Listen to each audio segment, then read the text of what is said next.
All right, everybody, welcome back to another episode of Dids in the Dugout. Just going to be hanging out with Hitch here today, and we're going to just touch on Georgia Tech for a brief second and then move on to obviously the big game this weekend with Alabama. As of right now, the biggest game of the Lane Kiffin tenure, I would say. But anyway, Hitch, how you doing today, bud? Man, I'm great. I am doing fantastic. I'm ready to talk about this Alabama Ole Miss matchup coming up. Chad, how you good? Oh wait, you're muted. Hold on. Yep. Turn his mic on. All right, go. All right. Thanks. What's up, Chad? All right. So I guess he'll he's be quiet. good. Yeah, he'll be fine. So, especially after last week, he was doing bad, and then everything else was bad. So he's bad in general. So he's just going to hang out with us today. Yeah. And I just wanted to let him know that we missed him. I love it. Yeah. And hopefully we'll see him later on this week. So, all right. But just real quick, this past weekend, obviously we had the Georgia Tech Yellow Jackets come into town. Kind of a slow start, really turned it on in the second half there. Kind of still the same problems we've been having, right? Offensive line issues. Defense was the biggest bend, don't break defense I may have ever seen. They gave up a ton of yards, but not just an awful lot of points. They had a lot of trouble getting off the field on third downs. One thing we got to correct. So, but one thing, that we always say, good teams win, great teams cover, and they ended up covering the line this weekend. The under, not so much to my dismay. But we will move on past that one. We got to win, and we've got a monster game in Tuscaloosa coming up 30 Saturday. And if you'll indulge me for a second, I found something that I want to read to you. Okay. Saturday, September 23rd, 2023, there'll be a televised football game for all to see. The scoreboard says Ole Miss Rebels on the visiting side, and they'll be taking on that storied school, the Alabama Crimson Tide. The Fighting Bear Bryants, so we'll need to be cautious. They've been running the SEC West since Clinton was in office. But safe doesn't suit Lane Kiffin. He throws caution to the wind, so be careful out there, Nick. You better protect your old chin. Kiffin says T-Rob. Saban says K-Steel. I don't know about you, DB, but I'll take that deal. Thankfully, we won't see Bryce Young or Najee Harris or Jerry Jeudy. Hell, instead of those bums, give me Lynn Breezy or Ryan Moody. No Reese Witherspoons or any of the Van Zants. Just a big old pile of shit in Nick Saban's pants. Sweet home Alabama, Lord, I'm coming home to you. Never in my life have I wanted something to be more true. So keep it up with your dumb, stupid, awful, annoyingly bad rammer jammer. Do us all a favor and go to hell, Alabama. Okay. Let's go. Yeah. Didn't see that one coming. I found it on the internet. Oh, okay. Well, I was about to say, I'm going to push back a little bit. Alabama hasn't run the West since the Clinton era. There were a couple coaches in there that one that was actually never even got to coach a game in Mark Price. So, yeah, but definitely been a long run for them, though. I feel like that would get us in the mood. I wrote it in my brain. Oh, okay. Well, fine, I guess. I figured you would love it. Yeah, I mean, I like the part about Nick shitting his pants and stuff like that. Well, yeah. I mean, that's probably my favorite part. Well, that's where we start. That's where I started. I started with that line and then wrote the rest of it around it. Yeah. You just kind of started bookending each way after that. So, but I mean, jump right into it because we can talk about leading up to the game and how you feel like is Kiffin handling it the way that he should be handling it, or should it be sitting back? I'm curious to your answer on that. Yeah. So I think what's going on this. Okay. So we've seen it every year. Kiffin's been the coach, right? Like he's always going to poke and prod a little bit at Nick Saban in Alabama. I think it has been a lot more extreme this year, and that tells me that there's not a doubt in Lane Kiffin's mind that he is going into Bryant-Denny Stadium and not only winning the game. I think he thinks that they're going to win it pretty comfortably.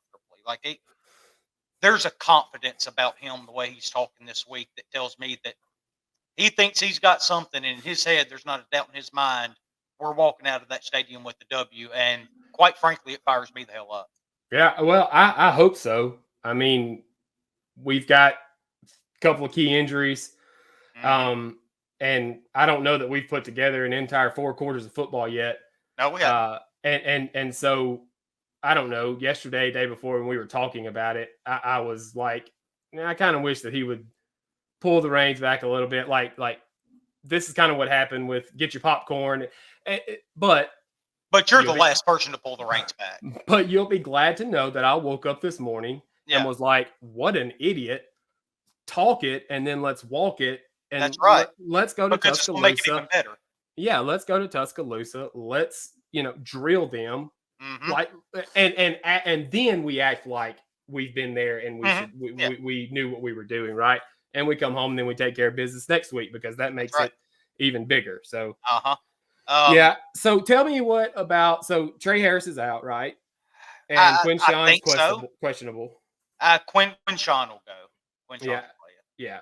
Well, to me, and I know this sounds stupid, as good of a player as he is and as much offense as he gives us, to me, his injury isn't as big as the Trey Harris injury because we have guys behind Quinshawn that are capable.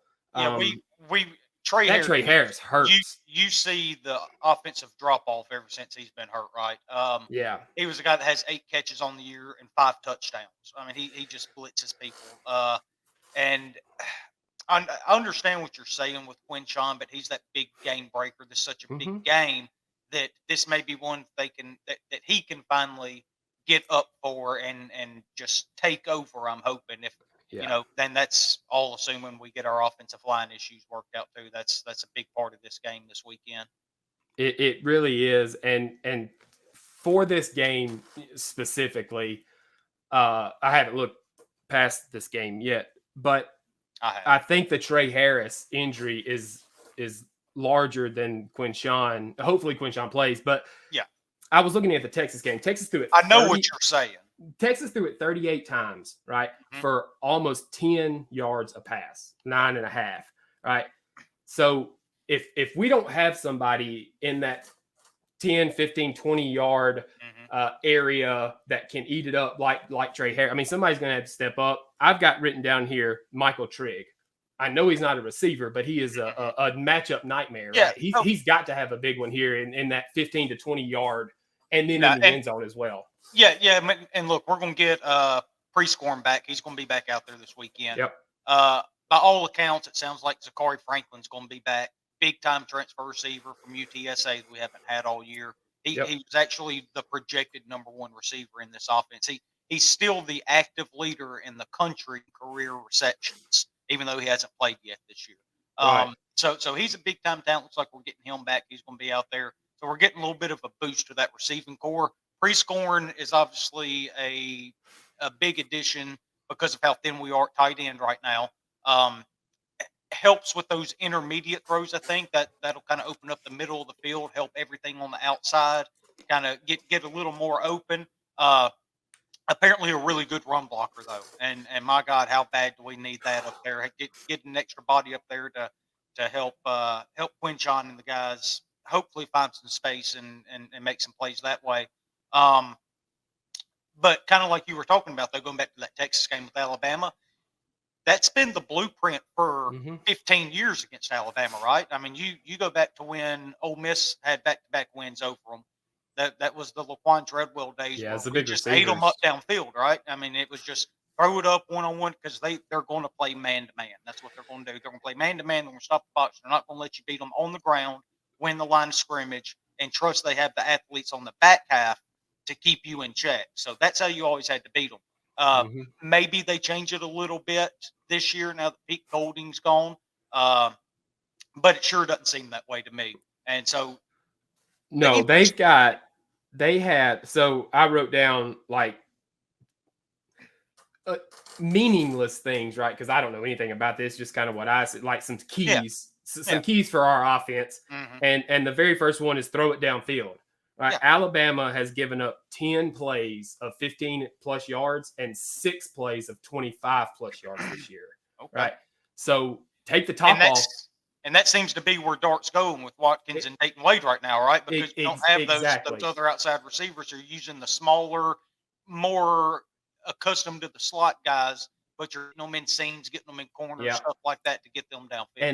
And that is why somebody has to step in for Trey Harris to eat up that middle of the field so that guys like Wade and whoever I can't remember, Watkins can go right on those fly routes. But third downs, man, I didn't realize this. We were 1 for 13 against Tulane. Third downs. So third downs have been a bugaboo. A little bit.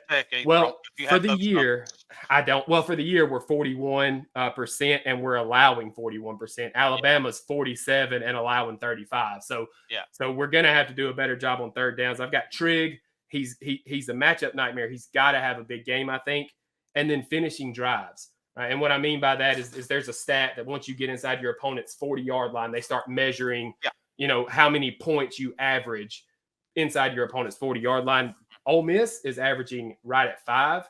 Alabama as well, averaging right at 5. The difference is going to come there with the defense. Our defense is doing much better, I think, allowing less than 2, and Alabama more than 3. So let's keep doing what we're doing there, right? And we've done really good in the red zone with the defense. I was talking to Steven last night, and our red zone defense is somewhere around like 60%, something like that.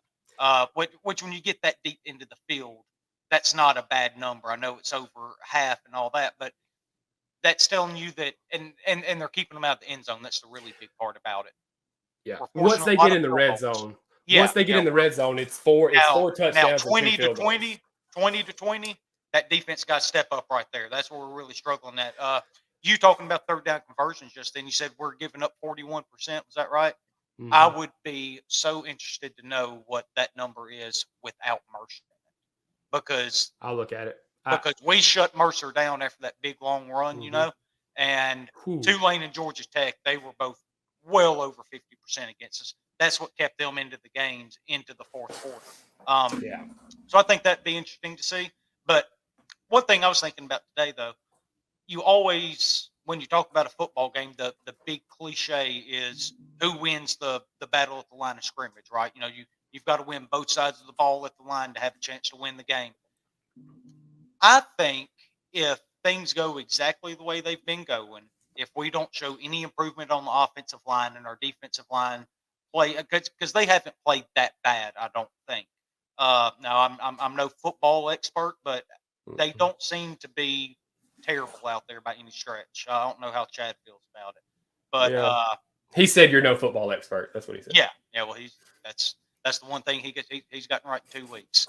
So, but if you give me the same play, I think Ole Miss still has a chance to win the game. If you tell me our offensive line steps up and plays up to the standard they're capable of, and our defensive line has just a small improvement, if it's even on both sides of the ball, I think we blow them out. That's where I think Alabama's able to just stay in the game to have a chance. If you tell me we win both sides of it, I think this thing could be a rout. Well, here's something for you on that. Now, I know this isn't, just talking specifically defensive line, but tackles for loss, right? Alabama has 19 tackles for loss on the year. Mm-hmm. They've given up 21. They've got 8 sacks on the year. They've given up 12. Right. Yeah. And we're flip flopped. Tackles for loss. We have 24, giving up 17. Mm-hmm. We've 10 sacks, we've given up 5. So if like you said, if we can build on that and get pressure on Milroe and get pressure on him, don't let him escape. That's the big it, right? Okay, so I do want to go there for a second. He should spy him the entire game. If it's me, so the whole thing with Suntarine Perkins. Right. Number 4. That's it. Number 4. The whole thing with him is they say that he doesn't play all game. He doesn't play as many snaps because he's having trouble. Which he's a true freshman. He's playing high school football last year, right? He's in the SEC. I understand why he's not. He can't grasp the entire defense all at once. But I think if you put him on the field and say, hey, you just look at him. You see him, you don't let him get by you. And I think he can do that. Do you know what actually reminds me of, Hitch? Go back to like 2014-ish, 13, 14, 15, somewhere in that area. True freshman Mike Hilton, he had one assignment all game against Texas A&M. Don't let Johnny Manziel get by you. And that was kind of his breakout for Mike Hilton because you thought, oh, my God, this because Johnny was incredible that year. I think that was the year he ended up winning the Heisman. And you put a true freshman out there on him, and he just completely balled him up all game, and that's what gave us a chance to win. We ended up losing that game, but it's one of those situations. Put a true freshman out there and say, hey, you're really good at being athletic. You have really good instincts. Watch number 4. Don't let him get by you. Follow him everywhere he goes. I don't care if there's a guy going out to the flats. You don't follow him. If there's a guy sneaking in behind you, you pay attention to him and let the other 10 guys worry about everything else. Yeah, I think you're right. Of course, you said it. You're no football guy. I'm no football guy. Like I don't know how to make that. It sounds so simple, right? Right. I know that it's a lot easier said than done, and I completely get that. But what you're saying makes so much sense as the game plan, right? Now the coaches need to take our game plan and implement it, right? I don't know what I was trying to say there, but other than it makes a lot of sense. And hopefully we see, so I don't know if Milroe can beat us throwing. I haven't watched him. I can go into that much. He can't. Well, he can throw the deep ball. The numbers, looking at the numbers, I looked at the numbers and I thought, oh, well, he might could, but the eye test, I have no idea. I haven't watched him. He can really throw it downfield. That's the one thing he's good at. If you don't let anybody behind you, don't have any busted coverages, keep everybody in front of you, and make him throw in front of your defense, he's not going to beat you throwing the ball. So and just keep him, sewed up. Yeah, and another way to do that too, it's not only Perkins. You can have Tennyson in there at the same time, and you can kind of swap them out one way or another because Tennyson's a big physical, fast player as well. Well, really since we're talking about defense, I've got one key for the defense. It's the only thing I wrote down: tackle. Yeah, you've got to make open field tackles, man. But just kind of going back to Perkins and Tennyson right now, though. Perkins is just that kind of special player that jumps off the screen to you when you watch him. There was this play against Georgia Tech in the first quarter last week that they walk down the field on us. We get down to a 3rd and 2. We finally put Suntreem Perkins in, and we didn't ask him to do anything except line up to the left of the left side defensive end. And when that ball snapped, you go get that damn ball. Go make a play. Yeah. And he was like a damn bullet coming out of a gun, man. And he hit that guy 1.5 yards, 2 yards in the backfield, and that's what ended up setting up 4th down. That ended up being a blocked field goal there to start the game there for them too. So well, he's really instinctive. He's really athletic, and when he gets his hands on you, he gets you to the ground. Yeah. Hey, the only thing that as soon as you started talking just a minute ago, I knew where you were going with it, and I, 4 whatever. Let's have him spine Milroe the entire night. And I'm 100% on board with that.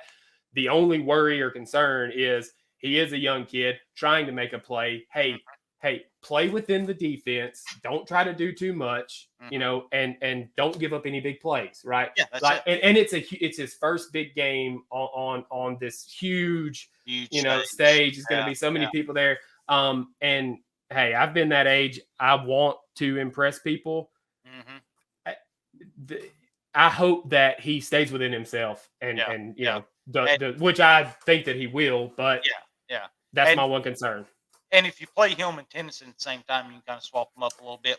Let Tennyson take him, and then you can look at Suntreem then and say, hey, this is where we're going to go put pressure on him.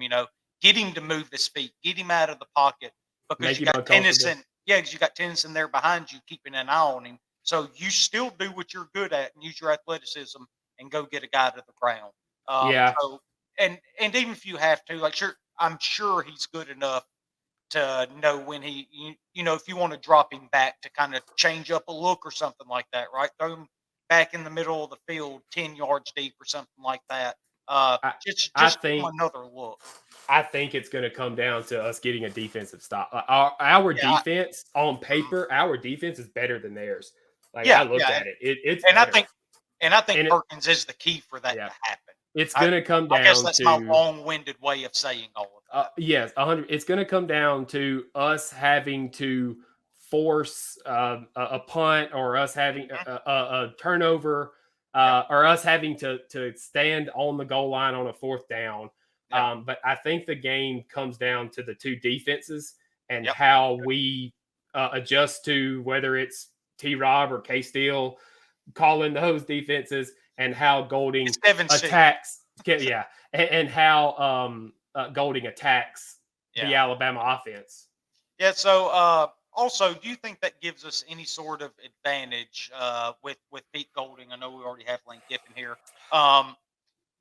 They always say that coaches that go into the Alabama program, they don't come in and install their system. You run the Alabama system, and the coach adjusts to that. So Golding should have a really good idea defensively of what they're wanting to do and how they're wanting to attack, a porous offensive line. If I had to guess, I'd say they would really go after Michael Pettis at right tackle, right? And I didn't think he played that bad last week. I went back and watched it. I think it's There were some. He went through some really, really good stretches, but man, he holds so damn much, and that's going to end up being a problem, especially when you go to Tuscaloosa, because they're not going to miss those calls in Tuscaloosa. Yeah, but when looked he at gets the his hands penalties. on you, especially running the ball, when he's run blocking, he can be an absolute mauler when he wants to, man. And then how they're going to try to attack Jackson Dart. We really unleashed Jackson Dart maybe by necessity last week running the ball. I would imagine that's something you don't want to do very much coming up. That's why you have Quinshawn Judkins, Bentley, who really flashed to me last week. I know you didn't get to watch a lot of the game. He showed a burst that I haven't seen since he's gotten to Oxford that makes me think that he's a legitimate number 2 change of speed running back. Here's what I don't want to see from the offense. A 3rd and 7, a big 3rd and 6 or 3rd and 7, and we do quarterback draw. Like that worked last year. Nobody expected it, right? But people know Dart can run it. People know Dart can run it now. And I guarantee you, Nick Saban, on every 3rd down and 7, he's going to say, don't let Dart get that first down. Yeah. Well, and I don't think they even call it to get a first down. That's more of this is 4 down territory. We're going to run another play anyway. Yeah. If I can get 3, 4, 5 yards, make this 4th and short, then you have all of these options available on 4th down. That seems to be when you see most of the time. Now, every now and then there was a 3rd and 15 against Tulane, if I'm not mistaken, something like that. And it was quarterback draw, and Jackson Dart ends up going for 20-something yards to pick it up. Right? It works. I mean, I'm not saying it doesn't work. It does work. I think we overuse it is what I'm saying, I guess. Yeah. No, I totally get it. And again, ideally, that's not something you want to do because you don't want to get Jackson Dart hurt, especially with the way he's playing right now. Something I want to get your thoughts on here. Jackson Dart, I think you would agree, has played incredibly well so far. Yeah. Steven on his podcast earlier this week made a point that with Alabama coming up, with LSU coming up, all of the eyeballs that are going to be on it, this is the chance for him to legitimately get into the Heisman discussion because of all of these voters that are going to be watching. Because I think he's hands down the best quarterback in the SEC. He's played that way. I think he's got 7 touchdowns, 1 interception. He's run the fire out of the ball. He's been without Trey Harris for over half the season at this point.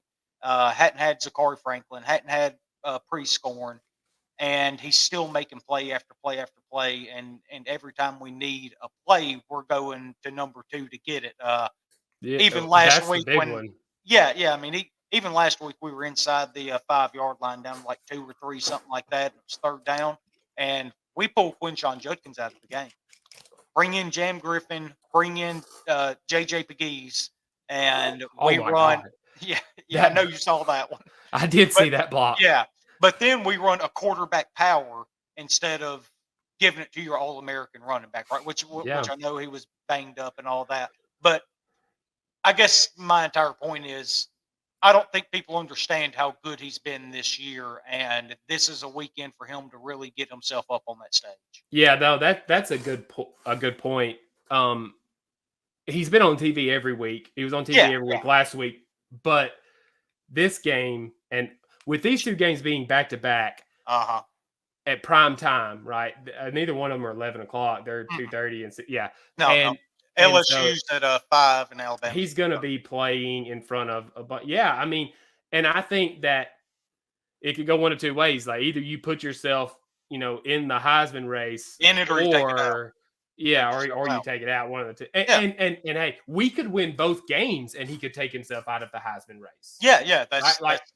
I don't definitely think within the range of possibilities. I don't think we can win both games if he plays that bad, but it is possible. So, but speaking on the quarterbacks, I saw somebody, and it may have been Steve. Somebody said, in this game, Ole Miss has got the best two quarterbacks between Dart and Sanders. Yeah, I saw that too. I can't remember who it was that said it, but I did see that. Maybe Steven retweeted. I don't remember, but maybe so. I think and I'm sure that we probably already do, but I have a package or two specifically for Sanders for these next 2 weeks. Do you? Like a little a rope-a-dope or something throw something at them that they not be looking for. Yeah, I do. I don't know, man. I've got him. I mean, you got him. Use that weapon. Okay, yeah, you've got him, but you've got Jackson Dart, who is playing out of his mind right now. No, I get. No. I'm not saying. Don't take it out of his hands, even for a play. I don't want it. Oh no, yeah. I don't want it out of his hands for a single play until the outcome is no longer in doubt. I want him to have the ball every single time. We're different on that, man. If I've got the bullets, I'm gonna fire them. I'm gonna find a way. I'm gonna find a way to use Spencer Sanders. And I get it. I see a lot of people calling for it.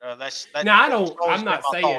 I'm not saying let him play the whole second half or the whole. Oh no, quarter, I know. But I'm saying bring him in for a set of downs and have a package and let's see if we can surprise them. See if we can surprise K-Steel. Yeah. Or if you have him and Jackson Dart in at the same time.